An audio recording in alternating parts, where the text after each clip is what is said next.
हैदराबाद में आया कमिंस का तूफान, दिल्ली के 5 बल्लेबाज पार नहीं कर पाए दहाई का आंकड़ा। बारिश ने बिगाड़ा हैदराबाद का खेल, 133 रन बनाकर भी दिल्ली को नहीं मिली हार। आईपीएल पॉइंट्स टेबल में बिगड़ा समीकरण, पंजाब को टक्कर देने की तैयारी में कैपिटल्स।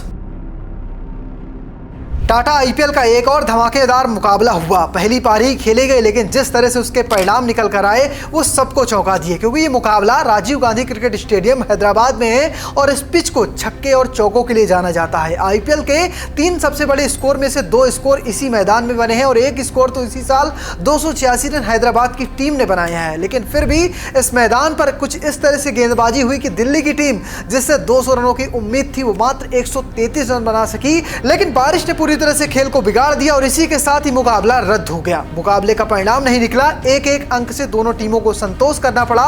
वहीं हैदराबाद की जो प्लेऑफ में पहुंचने के चांस थोड़े से बचे थे वो पूरी तरह से खत्म हो गए हैं। वहीं दिल्ली की राह अब मुश्किल हो गई है, कह सकते हैं थोड़ी आसान भी हो गई है। अगर ये मुकाबला हार जाते तो सिर्फ 18 पॉइंट तक पहुंचते, अब उनके पास चांस है कि वो 19 पॉइंट तक पहुंच सकते हैं। लेकिन अब 13 पॉइंट है उनके पास। अगले 3 मुकाबले खेलने हैं, वो तीनों ही मुकाबले दमदार टीमों से हैं और तीनों के होम ग्राउंड में जाकर खेलना है। एक मुकाबला पंजाब से धर्मशाला में खेलना है, दूसरा अहमदाबाद में गुजरात से खेलना है, तीसरा मुकाबला वानखेड़े में मुंबई से खेलना है। तीनों ही जगह तीनों टीमों का दबदबा चलता है। तो फिलहाल क्या हुआ था मैच के दरमियान, फटाफट पहले वो देख लीजिए, फिर आपको दिखाऊंगा टेबल का समीकरण किस तरह से अब बिगड़ चुका है। टॉस हारकर पहले बल्लेबाजी करने उतरी दिल्ली की शुरुआत काफी खराब हुई। टीम ने पावर प्ले के अंदर ही अपने 5 विकेट गंवा दिए। पहली गेंद पर बिना खाता खोले करुण नायर आउट हुए। इसके बाद फाफ डु प्लेसी और अभिषेक पोरेल आउट हो गए। थोड़ी ही देर बाद अक्षर पटेल और केएल राहुल भी चलता हो गए। इसके बाद 62 के स्कोर पर विपराज निगम रन आउट हो गए। अब वहीं आज स्टप्स और आशुतोष शर्मा ने 41 रनों की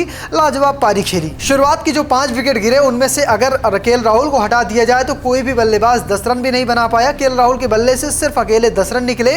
वहीं करुण नायर 0 पर आउट हुए। कुछ इस तरह से आज स्कोर कार्ड रहा दिल्ली का शुरुआती बल्लेबाजों का और कुछ इस तरह से इन्होंने 133 रन बनाए। 7 विकेट के नुकसान पर स्टप्स और आशुतोश शर्मा ने कमाल की पारी खेली और उसी के दम पर टीम इतना बड़ा स्कोर बना पाई। लेकिन अगर बात करें आज हैदराबाद की गेंदबाजी की तो कमाल की रही। आज पहली बार मोहम्मद शमी को कह सकते हैं बाहर करने के बाद पैट कमिंस ने शुरुआती ओवर में गेंद थामी थी।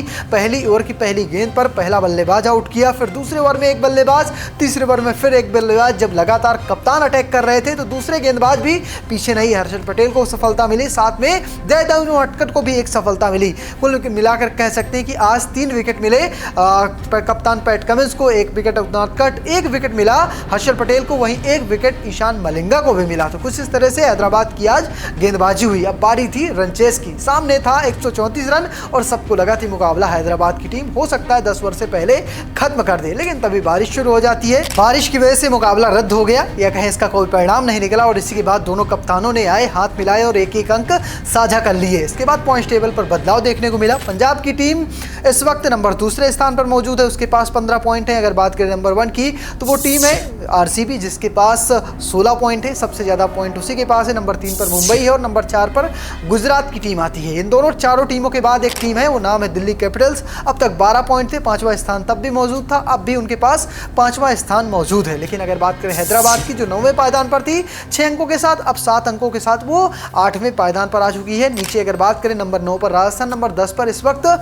चेन्नई सुपर किंग मौजूद है। लेकिन अब लड़ाई ज़्यादा तेज हो गई है। अब लड़ाई में इंटरेस्ट आने वाला है, क्योंकि अब दिल्ली की बात करें तो दिल्ली के आगे 3 मुकाबले हैं। तीनों मुकाबले अवे जाकर खेल रहे हैं। इनमें से एक मुकाबला उसे धर्मशाला में पंजाब से खेलना है, दूसरा गुजरात से अहमदाबाद में खेलना है, वहीं तीसरा मुकाबला उन्हें खेलना है वो टीम है मुंबई इंडियंस, जो वानखेड़े में खेलेगी। अब तीनों मुकाबलों में से वो कितने मुकाबले जीते देखना दिलचस्प होगा। लेकिन इस वक्त उनके 13 पॉइंट हैं और कम से कम प्लेऑफ में अब उन्हें पहुंचने के लिए 16 पॉइंट का आंकड़ा तो पार करना ही पड़ेगा। यानी अगर एक मुकाबला जीते हैं तो 15 पॉइंट होते हैं, 2 मुकाबले जीते हैं तो 17 पॉइंट होते हैं। तो कह सकते हैं कि इन 3 में से उन्हें कम से कम 2 मुकाबले तो जीतने ही पड़ेंगे अगर उन्हें प्लेऑफ खेलना है। और सामने टीमें जो हैं वो पंजाब है और गुजरात है और मुंबई है। तो देखना दिलचस्प होगा कि किस टीम का पत्ता दिल्ली की वजह से कटता है या फिर दिल्ली का पत्ता कट जाता है। इसके अलावा अगर बात करें हैदराबाद की तो हैदराबाद का अगला मुकाबला कोलकाता नाइट राइडर्स से अपने घर पर होगा। देखना दिलचस्प होगा कि क्या कोलकाता की वहां से उम्मीदें खत्म होगी, क्योंकि आज इस मुकाबले के रिजल्ट न निकलने की वजह से हैदराबाद की उम्मीदें जो थोड़ा बहुत बची थी वो खत्म हो चुकी हैं। तो फिलहाल आपको क्या लगता है इस बार प्लेऑफ में पहुंचने वाली कौन सी 4 टीमें होंगी? कमेंट बॉक्स में लिखिएगा और पेज को फॉलो करना, चैनल को सब्सक्राइब करना बिल्कुल मत भूलिएगा। धन्यवाद।